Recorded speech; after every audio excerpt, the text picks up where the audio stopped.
Hello everyone, welcome back to the channel. Assessment year 25-26 की income tax return आप file कर रहे हैं या फिर करने वाले हैं। AIS that is annual information statement, ये आपकी ITR को फाइल करने में आपकी बड़ी भूमिका निभाता है। दोस्तों, AIS एक ऐसा स्टेटमेंट है जो कि आपके ITR को सक्सेसफुली प्रोसेस करा सकता है और आपके ITR को डिफेक्टिव में भी ले जा सकता है। तो आप अपनी ITR को यदि डिफेक्टिव होने से बचाना चाहते हैं तो AIS में दी गई जानकारी को ITR फाइल करते समय जरूर ध्यान में रखें। तो AIS में क्या क्या इंफॉर्मेशन रिपोर्ट की जाती हैं, सबसे पहला दोस्तों यहाँ पे होता है TDS और TCS से रिलेटेड इंफॉर्मेशन, दूसरा होता है टैक्स का पेमेंट, और थर्ड होता है GST से रिलेटेड इंफॉर्मेशन, और फोर होता है SFT that is statement of financial transactions. तो TDS और TCS में जो अमाउंट अपडेट होती है वो TDS और TCS रिटर्न से अपडेट होती है। अब दोस्तों, जो पर्सन आपके इनकम पे TDS डिडक्ट करता है या जिस पर्सन ने TDS कलेक्ट किया होता है, ऐसे पर्सन को TDS और TCS रिटर्न फाइल करना होता है। तो ये TDS डिडक्टर और TCS कलेक्टर जैसे रिटर्न्स को फाइल करते हैं, फॉर्म 26AS अपडेट हो जाती है।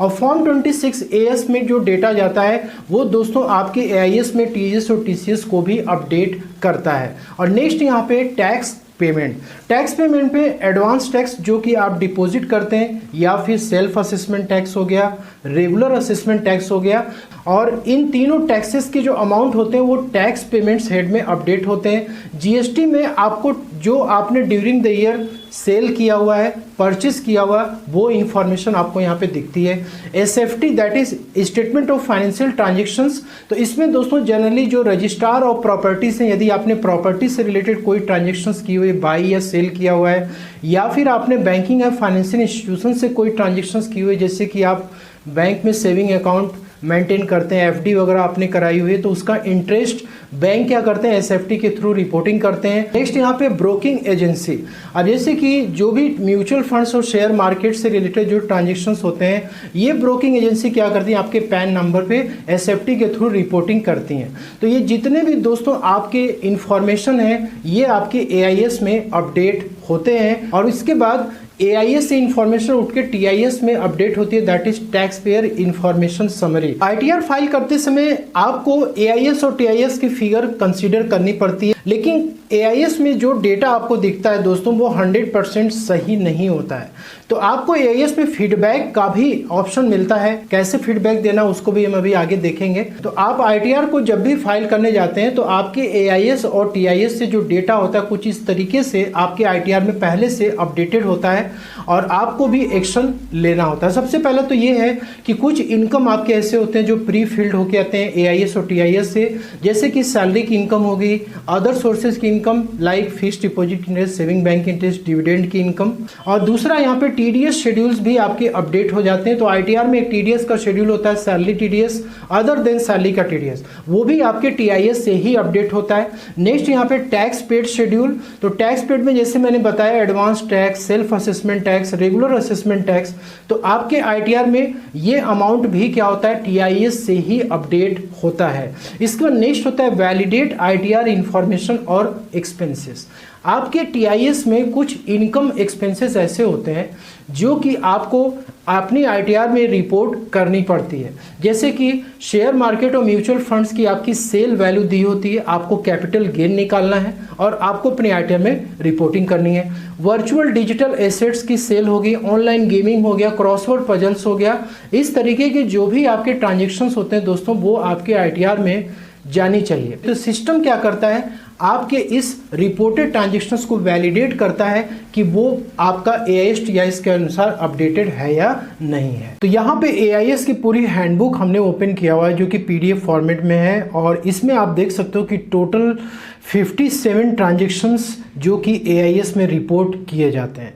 जैसे कि यहाँ पे ऑनलाइन गेमिंग की इनकम होगी, वर्चुअल डिजिटल एसेट्स मतलब क्रिप्टो की इनकम, इसके बाद है दोस्तों यहाँ पे purchase of securities and mutual funds, purchase of time deposit, purchase of vehicle, purchase of immovable property, foreign travel, दोस्तों रेंट का पेमेंट हो गया, GST के purchase, GST turnover, business receipt, sale of securities and mutual fund, sale of vehicles, और इसके अलावा salary की income होगी, rent receive, dividend, interest from saving bank, interest on time deposit, fixed deposit, interest from others, interest from income tax refund.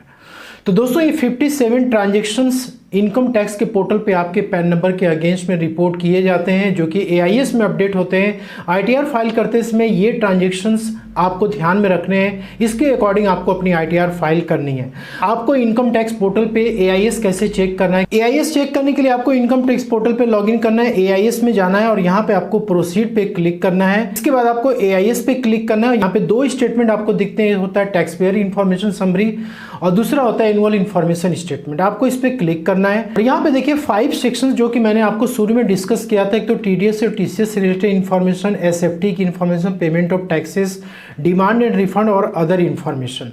अब देखिए यहाँ पे TDS और टीसीएस के स्टेटमेंट में आपके जिस भी इनकम पे टीडीएस कटा है वो आपका इस पर्टिकुलर सेक्शंस में रिपोर्टेड होता है। यहाँ पे जैसे मान लीजिए कि सैलरी पे टीडीएस कटा है, उसकी डिटेल्स आप देख सकते हैं। इसके बाद डिविडेंड हो गया, इसके बाद है क्रिप्टो मार्केट की इनकम यदि आपकी हो रखी है, सेल वगैरह आपने किया हुआ, सेक्शन 194S में टीडीएस कटा होगा, वो अमाउंट आपको दिख जाती है। ऑनलाइन गेमिंग पे जो भी टीडीएस कटा है उसका डिटेल्स आपको यहाँ पे दिख जाता है।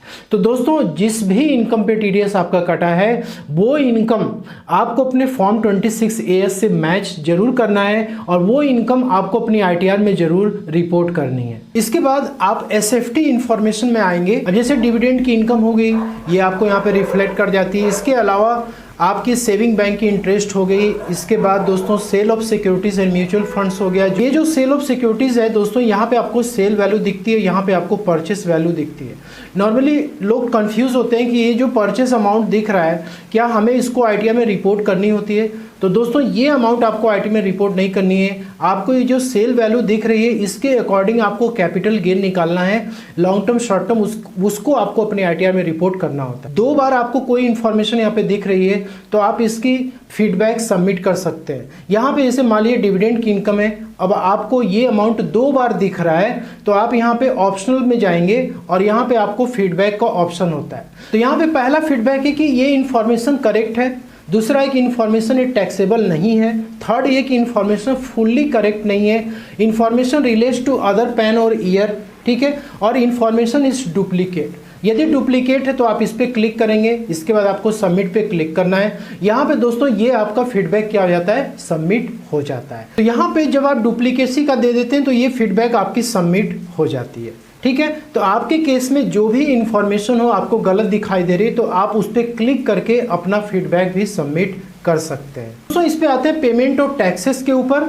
यहाँ पर आपने जो भी ड्यूरिंग द ईयर पेमेंट किया है टैक्सेस का, self assessment tax, advance tax, regular assessment tax, वो आपको डिटेल्स यहाँ पे दिख जाती है। आईटीआर फाइल करते समय ये टैक्सेस आपके माइनस हो जाते हैं और आपको जो नेट टैक्स होता है वो आपको पे करना होता है। डिमांड एंड रिफंड के केस में आपका यदि कोई रिफंड वगैरह इशू हुआ है तो वो आपको यहाँ पे स्टेटस दिख जाता है और यदि कोई डिमांड लायबिलिटी है आपके ऊपर लगाई गई है तो उसका भी डिटेल्स यहाँ पे दिख जाता है, ठीक है। अदर इन्फॉर्मेशन जब आप आते हैं तो यहाँ पर आपको सैलरी वगैरह यदि मिली हुई है तो उसकी डिटेल्स दिखती है। इसके अलावा दोस्तों अदर इन्फॉर्मेशन में आपकी जो जीएसटी परचेस है और जीएसटी सेल्स है उसकी भी फिगर आपको यहाँ पे दिखती है।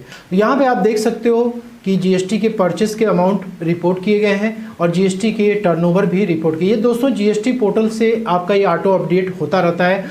एक होता है कि यहाँ पे आपको ऑप्शनल मेंशन होता है कि आप ट्रांजेक्शन्स का फीडबैक दे भी सकते हैं, नहीं भी दे सकते, लेकिन यहाँ पर आपको कुछ केसेस में मैंडेटरी होता है। आप जैसे फीडबैक पे क्लिक करते हैं आपको फीडबैक में यहाँ पे एक्सपेक्टेड लिख करके आता है। जहाँ पर आपको एक्सपेक्टेड लिख करके आ रहा है इसका मतलब ये है कि आपको कंपलसरी है फीडबैक सबमिट करना। अब वो आपका कोई भी इनकम हो सकता है दोस्तों, आपको यहाँ पे ई करके लिखा रहेगा उस पर्टिकुलर ट्रांजेक्शन्स के ऊपर जिसके लिए कि आपको फीडबैक एक्सपेक्टेड है। अब दोस्तों क्या है कि एआईएस से जो डेटा है उसकी समरी जो होती है आपको टैक्स पेयर इन्फॉर्मेशन समरी में मिल जाती है, जिसको कि आप टीआईएस भी बोलते हैं। तो यहाँ पर आपने जो अभी देखा वो सब इंडिविजुअल बेसिस पे आपने डेटा को चेक किया।